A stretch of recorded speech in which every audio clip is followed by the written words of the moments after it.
Bon, mais d'abord, merci d'avoir affronté la neige, le froid et les forces policières pour venir à ce 20e anniversaire de Papy Niclay. Et très franchement, quand on a eu l'idée de... puisqu'on nous refusait le fait de créer à Paris un centre international de l'image populaire, du dessin imprimé et du patrimoine sur papier, puis c'était le nom de l'association que nous avons déposé au journal officiel. On n'avait pas encore le titre Papy Niclay à ce moment-là. Et que, voyant qu'on avait un peu bossé pour rien à établir ce génial projet, on s'est dit on va quand même faire la revue du centre. Puisque le centre n'existait pas, on commençait par la revue, d'habitude on fait le contraire, mais pourquoi pas. Et on a fait cette petite revue qu'on a distribuée à 1000 exemplaires au Salon d'Angoulême en janvier 2004. Évidemment, si on nous avait dit à l'époque que 20 ans après, on continuerait à faire la revue, tout le monde aurait éclaté de rire. Et d'ailleurs, personnellement, j'en reviens toujours pas. Le 79e numéro sort aujourd'hui, vous l'avez là sur la table. Et je vais dire quand même quelques mots, non pas de la revue, parce que vous avez tous les numéros, vous n'avez qu'à vous démerder, acheter la collection complète pour 230 €. Nous fêtons cet anniversaire en publiant un deuxième livre, parce qu'on avait publié un livre qui était plutôt une brochure il y a quelques années, qui était Le fils de Sherlock Holmes de William Napoleon Grove. Il en reste, les derniers exemplaires sont là. Alors on a décidé de publier Germaine Bourré, les couvertures de Jean-Pierre. Alors pour ceux qui ne connaissent pas Germaine Bourré, je vous recommande vivement d'acheter la biographie par un certain Yves Frémion de Germaine Bourré aux éditions Houellebecq, qui n'existent plus, elles ont été rachetées par Gallimard, et Gallimard a cessé l'exploitation de ce livre qui avait déjà eu 3 impressions, il y a eu 2 éditions, 3 impressions, et ils ont pilonné le reste sans me prévenir. Parce qu'ils ont prévenu l'auteur et ils ont vu Germaine Bourré, ils ont prévenu Germaine Bourré qui dort dans sa tombe depuis 1953, c'est Gallimard. Ils sont intelligents. Alors, mais on peut, je suppose, la trouver au puce, sur Amazon. Non, pas sur Amazon. On peut la trouver, si vous avez des copains qui l'ont, vous avez qu'à leur piquer. Chez les bouquinistes, voilà. À Poum Bapoum, voilà. Les bouquinistes, on place les bouquinistes. Voilà. Ils l'ont tous. Ils ont tous racheté ce qui a été pilonné, puisque le pilon ne part pas toujours au pilon, il faut savoir. Voilà. Alors, donc, Germaine Bourré, quelqu'un veut m'en passer un que je vous montre quand même, la très belle couverture. Alors, donc, Germaine Bourré, entre autres choses, donc, elle faisait des dessins qu'on peut qualifier d'un peu mièvres, avec des bambins joufflus, en bonne santé, un peu rouges, vous savez, sur les pommettes des joues, comme ma grand-mère trouvait qu'une belle femme devait avoir. Pour elle, une bonne femme, il fallait qu'elle ait un cul de vache et des joues de dindon. Mais je n'ai pas épousé ça, heureusement pour moi. Bon, il n'y en a pas dans la salle, non. Faut insulter personne. C'est filmé, ce que tu dis quand même, hein, ça sera sur Internet, tout ça. Hein. Bon, je sais pas. Bon, je suis pas sûr que... en fait. Et voilà. Bon, enfin, c'était l'époque des blédines, des fortifiants.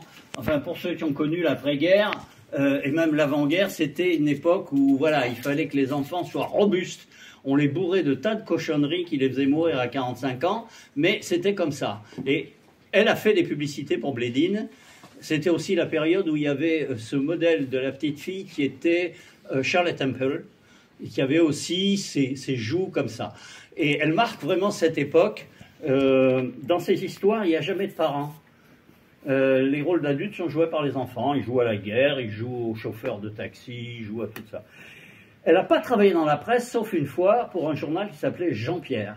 C'était un journal pour la jeunesse, qui n'a strictement aucun intérêt. Je dis ça pour les collectionneurs, d'ailleurs il n'y en a pas ce soir. Mais il y avait souvent des couvertures de Germaine Bourré. Et donc on a fait l'intégrale des couvertures de Germaine Bourré, parce que c'était un journal comme ça, c'était magnifique. Elle avait vraiment un sacré coup de crayon. Il faut savoir que Walt Disney est venu la démarcher pour qu'elle travaille pour Walt Disney. Mais elle vivait chez papa, maman avec son frère jumeau et elle n'a jamais voulu en décoller. Donc elle n'a pas travaillé pour Disney. Ce qu'il faut savoir aussi, c'est que vous trouverez un article sur elle dans le dernier numéro de Papy Niclay, parce que, alors je vous explique l'histoire très vite, du temps, juste après le Front populaire, elle avait fait des cartes postales, des pochettes de cartes postales pour les colonies de vacances, Pétain a repris le truc, elle a continué à les faire pour Pétain. Alors il y avait toute une légende, quand j'ai fait la biographie, toute une légende sur elle qui disait qu'elle avait collaboré pendant la guerre, qu'elle avait eu des gros ennuis à la Libération. J'ai vérifié tout ça, il n'y a que dalle. Par contre, l'article que j'ai fait dans le numéro que vous allez tous acheter, je montre qu'elle a fait des dessins pour la collaboration, et elle a fait aussi des dessins plutôt résistants.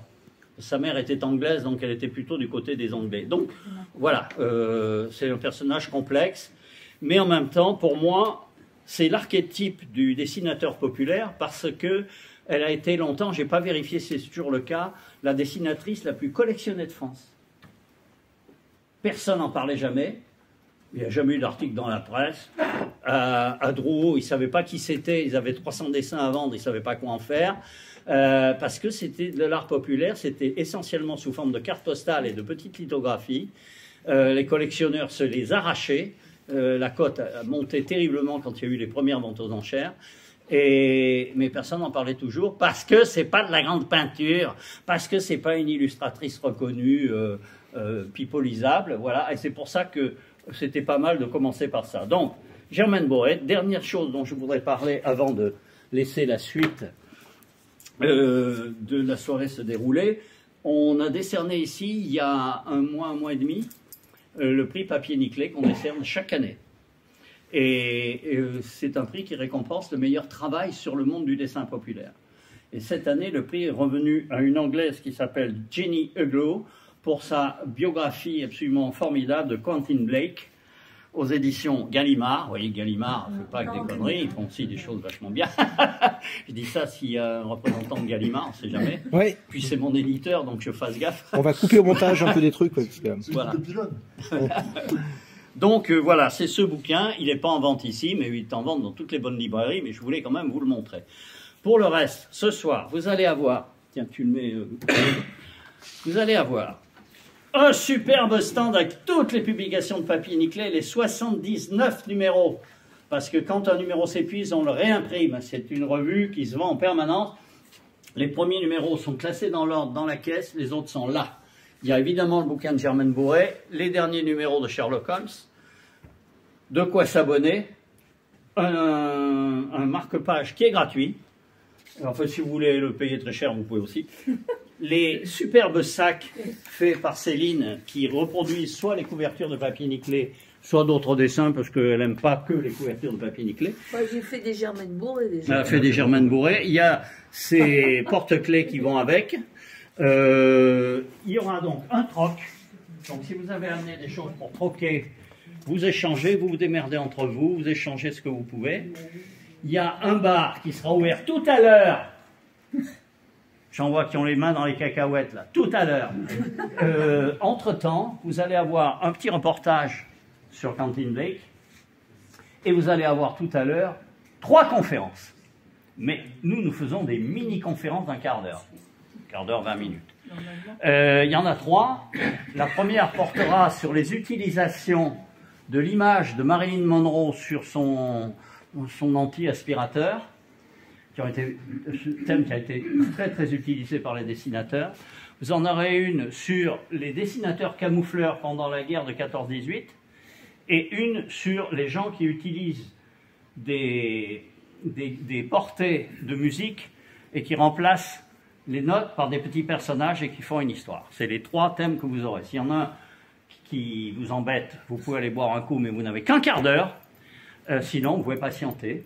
Et alors, je dis tout de suite, pour tous ceux qui sont soit adhérents de l'association Papier Niclé, je dis bien adhérents, pas les abonnés, hein, adhérents, ou collaborateurs de la revue, que nous ferons comme chaque fois, dans la salle de théâtre où nous allons aller tout à l'heure, la photo souvenir, histoire de montrer quand même les gueules des gens qui travaillent dedans et qui parfois ne sont pas des pseudonymes ni frémions, contrairement à ce qui est une tenace légende. Voilà. J'oublie quelque chose? Oui. Tout va bien. Ah oui. Les bouquinistes. Les bouquinistes. Ah oui, putain, les bouquinistes. Les bouquinistes. Oui, alors oui, c'est pas nous qui faisons le bouquin. Va sortir dans, j'espère, quelques semaines, un bouquin où vous allez retrouver tous les dessins qui sont là, qui ont été reproduits par Céline, qui ont été faits pour soutenir le combat des bouquinistes. qui, comme vous savez, ont quelques embêtements actuellement avec le préfet de police de Paris et la mairie de Paris qui ne les a pas vraiment défendus dans cette affaire, c'est le moins qu'on puisse dire. Et donc on va enlever les caisses pendant les Jeux Olympiques parce que ça va gêner manifestement les nageurs, on ne va pas les voir à cause de tous ces trucs, c'est certainement la raison. Et ceci absolument sans aucune indemnisation. Et vont-elles revenir? Et sans la certitude qu'ils vont pouvoir revenir. Alors moi je peux dire d'avance que les caisses vont revenir. Ah oui? Est-ce qu'elles seront toujours attribuées gratuitement à ceux qui les exploitaient jusque-là? Ouais, on ne sait pas. Nous verrons. Voilà. Donc, évidemment, nous les avons soutenus dès le départ. Grâce à Céline, on a lancé cette idée de si les dessinateurs défendaient les bouquinistes, et alors à notre grande stupeur, plein de dessinateurs ont envoyé des dessins, et puis pas n'importe quoi, c'est pas de la daube. Donc le bouquin paraîtra édité par Philo Locaux, je ne sais pas s'il est là. Non, il ne pouvait pas venir. Il ne pouvait pas venir, qui est lui-même éditeur et bouquiniste. Donc ça me paraissait être le bon pour éditer ça. Voilà. On a eu un bouquiniste à la création de Papier Nickelé quand même. Oui, ben oui, il y avait Jacques Seglia qui a joué un rôle essentiel au départ et qui nous manque beaucoup. Voilà. Et il y aura un diaporama normalement. Musical. Voilà, musical, hein, voilà, avec. Dans la salle de théâtre. Je ne sais pas si Dominique Kravik est là, qui devait passer peut-être. Il a dit qu'il viendrait. Avec la musique, voilà, normalement, il a dit qu'il passerait. Enfin, bon, voilà. J'ai rien oublié là. Non, tout va bien. Si j'ai oublié un truc, l'abonnement c'est 30 € par an pour 4 numéros. L'adhésion à l'association de soutien c'est 25 € par an. Et je précise à tous ceux qui sont adhérents à jour en 2023. J'ai la liste. La liste est là. Attention. Ils ont droit au livre de Germaine Bourret. Voilà, ils l'ont bien mérité parce qu'il y en a qui sont adhérents depuis 20 ans. Normalement, on pourrait leur en donner une caisse, mais enfin, c'est comme ça.